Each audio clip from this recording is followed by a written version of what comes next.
Today on This, That, and the Other, I'm teaching you guys how just a few basic steps can help make you really successful when it comes to spraying your hot rod, or in our case, some signs.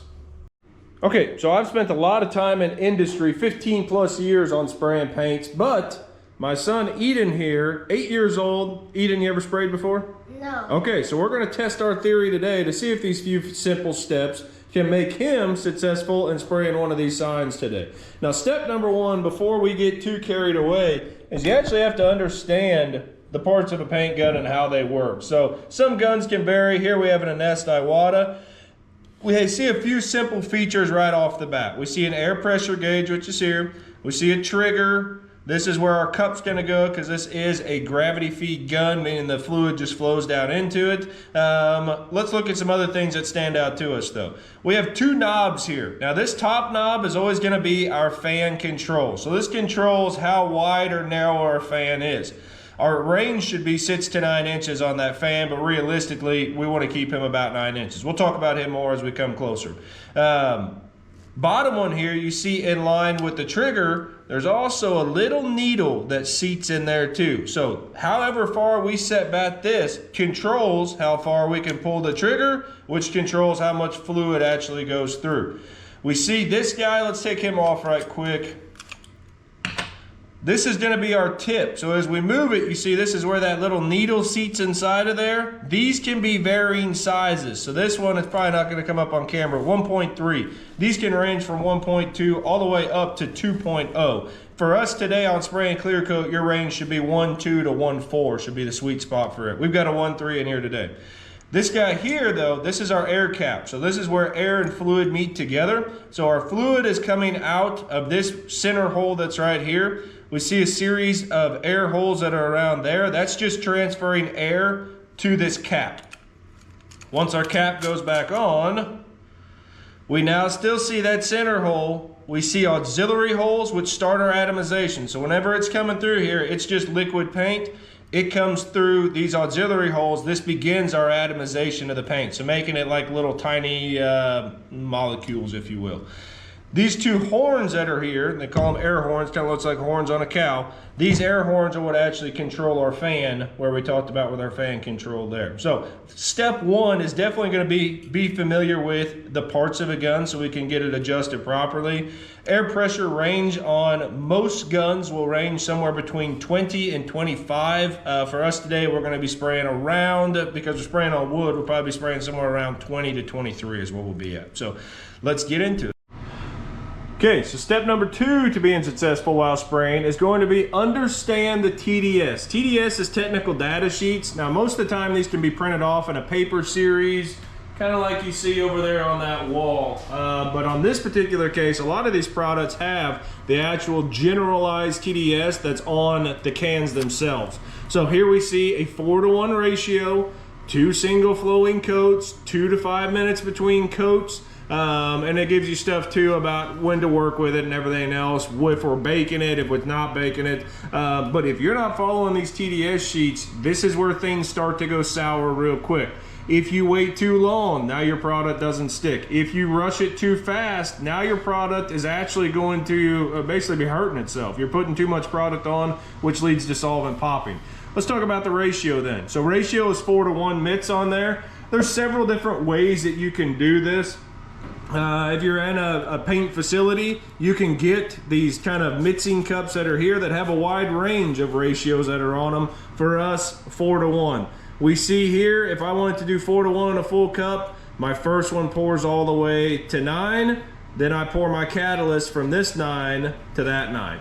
If I just have it in a spray cup like this, I can mix them up as well. They have ratios, so I could do it as 8-to-8 on this one through there. So pay attention to what the TDS says. Do exactly what it says. It's been designed by this company for a reason. Do it accordingly with that. So let's get to mixing.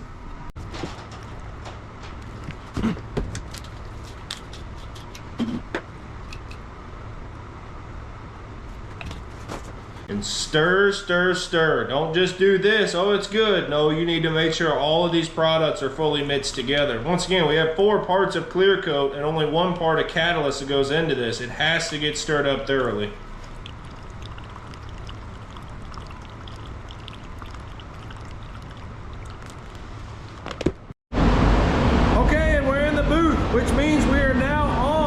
step 3. Step 3 has to be safety. In reality, that should be step 1. But a grade D respirator has to be worn. Those have organic cartridges on a grade D respirator that are meant for blocking out all of the overspray, the fumes, the carcinogens, isocyanates, and whatnot. So if you have a pink filter, that's dust regulated. If you have an N95, you're trying to kill yourself, you need grade D respirator. So let's get into the actual spraying technique over here. So Edan's gonna take the camera. Step number 4 has to be comfort. I have to be comfortable. I have to have my feet set. I don't want to be crooked or anything like that. My feet have to be set. I try to keep them in line with my shoulders. I'm right hand dominant, so you're going to see me turn to a 45-degree angle this toe. Here's why. Whenever I go across, now I can lean in. I can actually go nearly all the way across. Show them the thing. I can go nearly all the way across. If I keep my feet just set like this, I can only make it to about right here until my back starts to feel a pinching. So you have to have that toe turn, and now we can move it. So you don't need this walking stuff you see other people do. You just need your feet set properly. That's step number 4. Step number 5 has to be staying flat to the panel. So come up here a little bit closer. That gun right there is flat to the panel. This is not flat to the panel. This is not flat to the panel. There's where we have healing and arching. What do I sacrifice? If my gun is like this, tilted back, I now am heavy on the bottom and I'm a bunch of overspray on the top. Here's where a lot of people are gonna get mad, but it's the truth. If I get to the end of a panel and I flick off, I just threw dry spray everywhere. And this is where you see them commonly go back and have to wet in their sides and stuff like that. So avoid the flick at the end and just go to a stop, come back, stop. Every time I'm flat to the panel. That's step number 4. Step number 5 is going to be maintaining my distance. So how far away is this gun from the panel? Range, and it's a range, 6 to 9 inches. Today with our clear coat, we're gonna be at 6 inches. That's reality where we're gonna be at. So if I do this, the little what's outside, that's 9 inches for me, tip to tip is 9 inches. If I do that, my overlap, so how much I have to overlap, we're getting ready to talk about it, that increases. If I bring it down to the 6-inch mark, right in there, now my overlap can be about 65 to 70%. Now you're looking at me, you're saying, what's overlap? That's step number 6, is overlap. So overlap is basically how much I have to lap into my previous spray.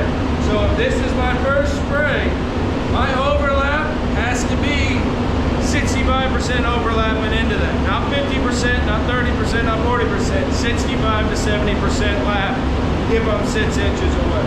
So we're flat to the panel, we're keeping our proper distance, everything should be happy. We just gotta get into it now. You ready, Edan? He's ready, let's have at it.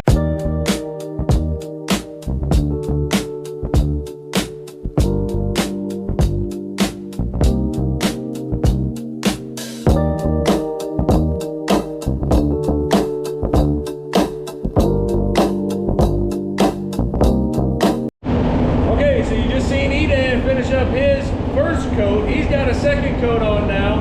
I am going to go through and spray this sign so you can see what proper distance, proper footwork, and everything else looks like as well. So let's get into it.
more different video than what we usually do, kind of more educational. Comment down below if you've ever sprayed a car without any type of paint experience in your life, because I'm going to tell you guys right now, after 15 years in this industry, I tip my hat to you guys, because that is truly something that would intimidate me to no end. I'll tear apart an engine, I'll tear apart a car, I'll do any of these other things. But if I didn't have experience painting a car, I truly tip my hat to you guys that have done it. It's a challenge. So hopefully today what you figured out is it is a skill-based, it's a skill. You're gonna have to learn how to be better at it, but hopefully with these 6 simple steps, you guys can get to where you're comfortable with doing it. We seen today my son Eden, 8 years old, spraying for the first time. I recorded his first spray. His second spray I didn't record. He was 10 times better on the second one. So this is achievable. This is doable. And yeah, it's just get out there and work on it. Get out there and try. We see a teaser right here by us. The fireworks stand. We're spraying these signs in clear coat. We've got a video coming up for that. So I'm going to wrap this up here by saying, just like the name says, this, that, and the other, come back and watch another video, because you just never know what the next one might be.